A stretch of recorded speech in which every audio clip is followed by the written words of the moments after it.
ನೋಡಿ ವೀಕ್ಷಕರೇ, ಇವತ್ತು ಪೈನಾಪಲ್ ಕೇಸರಿ ಬಾತ್ ಮಾಡ್ತಾಯಿದ್ದೀನಿ. ಅದಕ್ಕೆ ಮೊದಲನೇದಾಗಿ ಚಿರೋಟಿ ರವೆ 1 ಕಪ್ ಹುರ್ಕೊಳ್ಳೋಣ.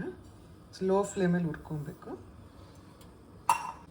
ನೋಡಿ, ಚಿರೋಟಿ ರವೆನ ಲೋ ಫ್ಲೇಮಲ್ಲಿ ನಿಧಾನಕ್ಕೆ ಹುರಿಬೇಕು. ನಾವು ಎಷ್ಟು ನಿಧಾನಕ್ಕೆ ಹುರ್ಕೊತೀವಿ ಅಷ್ಟು ಮೃದುವಾಗಿ ಬರುತ್ತೆ ಕೇಸರಿ ಬಾತು. ಪೈನಾಪಲ್ ಹಾಕೋದ್ರಿಂದ ಅದು ಫ್ಲೇವರಿನ ತುಂಬ ಚೆನ್ನಾಗಿರುತ್ತೆ.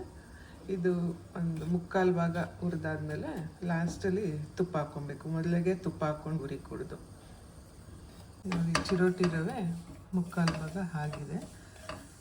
ಗಮ್ಮಂತ ಸ್ಮೆಲ್ ಬರ್ತಾಯಿದೆ. ಇವಾಗ ಇದಕ್ಕೆ 2 ಸ್ಪೂನ್ ತುಪ್ಪ ಹಾಕ್ಕೊಂಡು ಇನ್ನೊಂದು ಸ್ವಲ್ಪ ಹೊತ್ತು ಫ್ರೈ ಮಾಡೋಣ.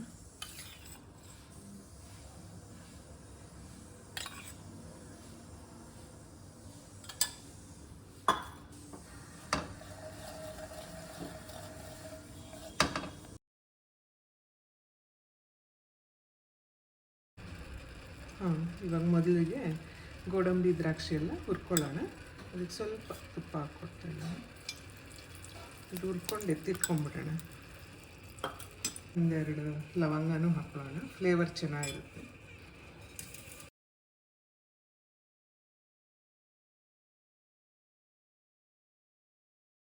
ದ್ರಾಕ್ಷಿನೂ ಫ್ರೈ ಆಗಿದೆ, ಗೋಡಂಬಿ ಎಲ್ಲ ಇದರಲ್ಲಿ ತೆಗ್ದು ತಟ್ಟೆಗೆ ಹಾಕ್ಕೊಳ್ಳೋಣ.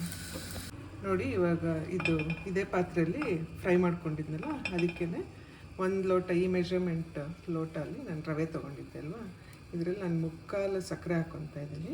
ಮತ್ತು ಸ್ವಲ್ಪ ಕಲ್ ಸಕ್ಕರೆನೂ ಮಿಕ್ಸ್ ಮಾಡ್ಕೊತಿದ್ದೀನಿ. ನೋಡಿ, ಇವಾಗ 1 ಲೋಟ ಆಯ್ತಲ್ಲ. ಇವಾಗ ಇದರಲ್ಲಿ 3/4 ಸಕ್ಕರೆ ಹಾಕಿದ್ದೀನಿ, 1/4 ಭಾಗ ಕಲ್ ಸಕ್ಕರೆ ಹಾಕಿದ್ದೀನಿ.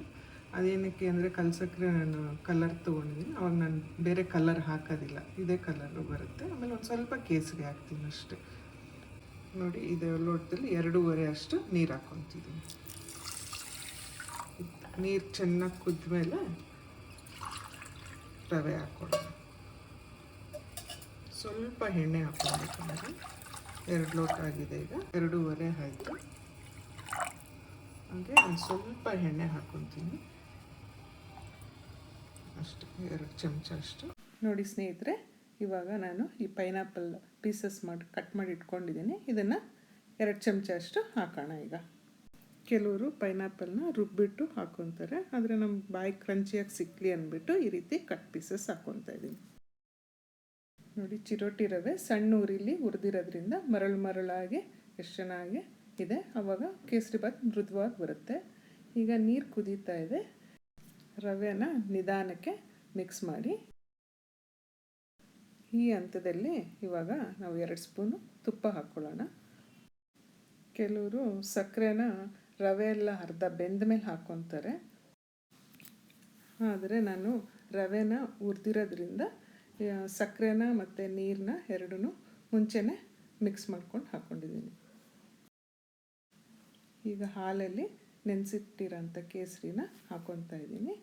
ಹಾಗೆ ಇದನ್ನು ಮಿಕ್ಸ್ ಮಾಡಿಬಿಟ್ಟು ಸ್ವಲ್ಪ ಹೊತ್ತೊಂದು 5 ನಿಮಿಷ ಮುಚ್ಚಳ ಮುಚ್ಚಿ ಇಡೋಣ. ನೋಡಿ ಸ್ನೇಹಿತರೆ, ಇವಾಗ 5 ನಿಮಿಷ ಆಗಿದೆ. ಕೇಸರಿ ಬಾತು ರೆಡಿ ಇದೆ, ಪೈನಾಪಲ್ ಕೇಸರಿ ಬಾತು. ಇದಕ್ಕೆ ನಾನು ಹುರಿದಿಟ್ಟಿರೋಂಥ ಗೋಡಂಬಿ ದ್ರಾಕ್ಷಿ ಲವಂಗ ಸೇರಿಸೋಣ. ನೋಡಿ, ಕೇಸರಿ ಬಾತು ಎಷ್ಟು ಪರ್ಫೆಕ್ಟಾಗಿ ಕುಕ್ಕಾಗಿದೆ. ಇವಾಗ ಇದನ್ನು ಒಂದ್ಸಲ ಫುಲ್ಲು ಗೋಡಂಬಿ ದ್ರಾಕ್ಷಿ ಎಲ್ಲ ಹಾಕಿದ್ದೀನಲ್ಲ, ಅದನ್ನು ಮಿಕ್ಸ್ ಮಾಡ್ಕೊಳ್ಳೋಣ. ಇವತ್ತು ನಾನು ಪೈನಾಪಲ್ ಹಾಕಿಬಿಟ್ಟು ಕೇಸರಿ ಬಾತ್ ಮಾಡಿದ್ದೀನಿ. ನಿಮ್ಮ ಮನೇಲಿ ಪೈನಾಪಲ್ ಇಲ್ಲ ಅಂದರೆ ನೀವು ಬಾಳೆಹಣ್ಣು ಉಪಯೋಗಿಸ್ಕೊಂಡು ಮಾಡ್ಬೋದು. ನೋಡಿ, ಇವಾಗ ನೀವು ನೋಡ್ತಾ ಇರ್ಬೋದು, ನನ್ನ ಪಾತ್ರೆಗೆ ಒಂದು ಚೂರು ಹಣ್ತಾ ಇಲ್ಲ. ಇವಾಗ ಕೇಸರಿ ಬಾತು ಪರ್ಫೆಕ್ಟಾಗಿ ಕುಕ್ಕಾಗಿದೆ ಅಂತ ಅರ್ಥ. ನೋಡಿ, ನಾನು ಯಾವುದು ಆರ್ಟಿಫಿಷಿಯಲ್ ಕಲರ್ ಏನೂ ಹಾಕಿಲ್ಲ. ಕಲ್ ಸಕ್ಕರೆ ಹಾಕಿದ್ನಲ್ಲ, ಅದರದ್ದೇ ಕಲರು ನೀಟಾಗಿ ಕಾಣಿಸ್ತಾ ಇದೆ. ನೋಡಿ ಸ್ನೇಹಿತರೆ, pineapple kesari bath ready to serve. ಇದು ಎಷ್ಟು ಚೆನ್ನಾಗಿ ಬಂದಿದೆ ಅಂದರೆ ಹೋಟೆಲ್ ಸ್ಟೈಲಲ್ಲೇ ಬಂದಿದೆ. ಮೃದುವಾಗಿದೆ, ಟೆಕ್ಸ್ಚರು ಅಷ್ಟೇ ತುಂಬ ಚೆನ್ನಾಗಿದೆ. ನೀವು ಇದೇ ಸ್ಟೆಪ್ಸ್ನ ಫಾಲೋ ಮಾಡಿ ಹೇಗೆ ಬಂತು ಅಂತ ಕಮೆಂಟ್ ಸೆಕ್ಷನಲ್ಲಿ ತಿಳಿಸಿ.